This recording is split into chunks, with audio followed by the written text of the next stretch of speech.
दोस्तों नमस्कार। Cease fire meeting के लिए अमेरिका और ईरान दोनों के ही डेलीगेट्स इस्लामाबाद पहुंचते हुए दिखाई दे रहे हैं, जिसे लेकर खबर सामने आ रही है। मगर इस बीच ईरान ने अमेरिका को सीधा चेतावनी दे दिया है कि अगर इस मीटिंग में अमेरिका ने रेड लाइन सेट किया तो हम बात नहीं करेंगे। इस बीच खबर यह भी सामने आते हुए दिखाई दे रही है कि ईरान ने अमेरिकन डिप्लोमेट से सीधा बात करने से एकदम मना कर दिया है। यानी कि दोस्तों अब पाकिस्तान के थ्रू दोनों ही देश इस सीज फायर मीटिंग को करेंगे, फिर चाहे ईरान की बात की जाए फिर चाहे अमेरिका की बात की जाए। ऐसे में सवाल उठता हुआ दिखाई दे रहा है कि आखिरकार ईरान ने अमेरिका के सामने ये शर्तें क्यों रखी है। क्यों ईरान ये कहता हुआ दिखाई दे रहा है कि अगर अमेरिका ने रेड लाइन सेट करने की कोशिश किया तो हम बात नहीं करने वाले, अमेरिका के साथ टेबल पर नहीं बैठने वाले। या फिर ये कहा जाए ईरान सीधा कहता हुआ दिखाई दे रहा है अमेरिका को कि ओवर स्मार्ट मत बनना, वरना हम बात नहीं करेंगे। हर एक बात आपको बताऊंगा, हर एक अपडेट जो सामने आते हुए दिखाई दे रही आपको बताना चाहूंगा। लेकिन सबसे पहले मैं दोस्तों आपसे कहूंगा, लाइक और सब्सक्राइब दोनों ही बटन फ्री ऑफ कॉस्ट है, तो इन्हें दबाना मत भूलिएगा। दरअसल दोस्तों अगर बात की जाए आज जो कुछ अपडेट सामने आते हुए दिखाई दे रही, आपको ये पूरी पिक्चर बिल्कुल देसी स्टाइल में समझाता हूं कि क्या कुछ होता हुआ दिखाई दे रहा है।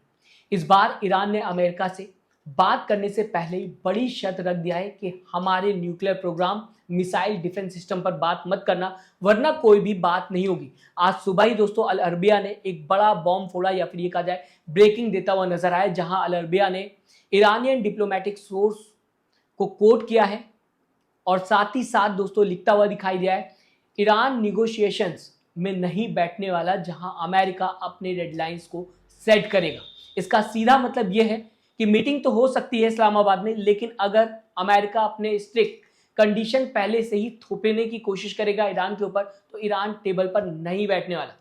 साफ है कि ईरान ना ही सरेंडर करेगा और ना ही प्रेशर में आएगा, जो कि अमेरिका ईरान के ऊपर बनाने की कोशिश कर रहा है। ईरान ने साफ कर दिया। अब सीन ये है कि अभी इस्लामाबाद में दोस्तों फुल टेंशन देखने को मिल रही है, फुल ऑन डिप्लोमेटिक ड्रामा भी चलता हुआ दिखाई दे रहा है, क्योंकि पाकिस्तान मीडिएटर बना हुआ है और सारा प्रेशर जो है वो पाकिस्तान के ऊपर ही है। फिलहाल न्यूज अपडेट सामने आते हुए दिखाई दे रहे हैं कि ईरान के फॉरेन मिनिस्टर अब्बास अरागची कल ही इस्लामाबाद पहुंचते हुए दिखाई दिए, तो उधर यूएस की तरफ से भी पूरी की पूरी टीम इस्लामाबाद पहुंचते हुए दिखाई दे रही सीज फायर मीटिंग के लिए।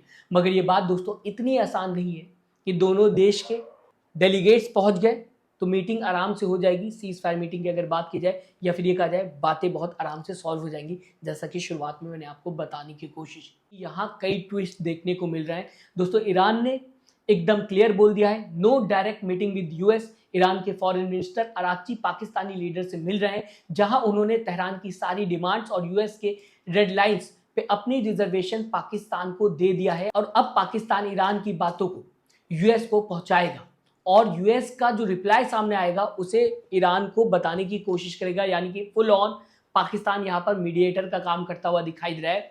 ईरान जो कह रहा है वो बात फॉरवर्ड कर रहा है पाकिस्तान अमेरिका को, और अमेरिका को जो रिप्लाई सामने आएगा वो बताएगा पाकिस्तान ईरान को। मतलब ये मीटिंग डायरेक्ट या फिर फेस टू फेस बिल्कुल भी नहीं है। ईरान और अमेरिका के बीच में सीधा सीधा पाकिस्तान इन्वॉल्व है।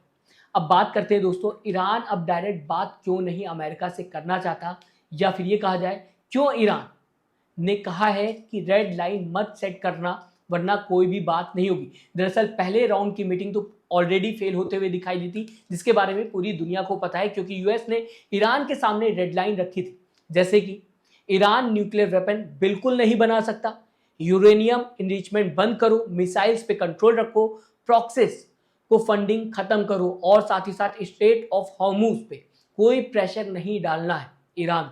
ये सारी शर्तें जो है वो अमेरिका रखता हुआ ईरान के सामने नजर आया था, और यूएस का कहना था कि इन बातों को ईरान को मानना ही मानना है।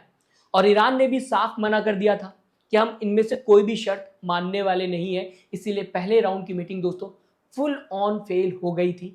ईरान का कहना था कि हमारा जो न्यूक्लियर राइट्स है उस पर बात मत करो, हम अपने न्यूक्लियर राइट्स के साथ खड़े हुए, हम यहां पर पीछे नहीं हटने वाले, ना ही इसे छोड़ेंगे। ब्लॉकेट हटा दो, जो अमेरिका स्ट्रेट ऑफ हॉर्मुज में ब्लॉकेट लगाता हुआ दिखाई दिया, और जब तक यूएस हमें दबाने की कोशिश करेगा तब तक कोई भी सीरियस बात हम यूएस के साथ नहीं करेंगे। ये ईरान दूसरी तरफ कहता हुआ दिखाई दिया था। अब दोस्तों ईरान बोल रहा है कि हम मीटिंग के लिए रेडी हैं, लेकिन अमेरिका को टेक इट और लीव इट वाले स्टाइल में हम बात नहीं करने वाले। दोस्तों ये ईरान की चेतावनी भी मानी जा सकती है और अमेरिका के सामने बड़ी शर्तें भी, जैसे ईरान कह रहा हो कि भाई रेड लाइन क्रॉस मत करना वरना गेम ओवर हो जाएगा। उधर व्हाइट हाउस भी थोड़ा ऑप्टिमिस्टिक देखा जा सकता है, बोलता हुआ दिखाई दे रहा है कि ईरानियंस ने खुद इन पर्सन कन्वर्सेशन मांगी थी, लेकिन ईरानियन साइड की अगर दोस्तों बात की जाए मना करता हुआ दिखाई दे रहा है ईरान कि हमने ऐसा कुछ भी नहीं कहा था। उनके ऑफिशियल स्पोक्स पर्सन बोल चुके हैं कि कोई डायरेक्ट मीटिंग प्लान नहीं की गई थी, सिर्फ पाकिस्तान के थ्रू ऑब्जर्वेशन की बात कही गई थी, या फिर ये कहा जाए हम ऑब्जर्वेशन देंगे। अब देखने वाली बात यह होगी कि आने वाले वक्त में क्या कुछ सामने आता हुआ इस पूरी सीजफायर मीटिंग से दिखाई देता है। दोस्तों आपको क्या लगता है, क्या मीटिंग आगे बढ़ेगी या फिर से एक बार ये मीटिंग ठप होते हुए दिखाई देगी?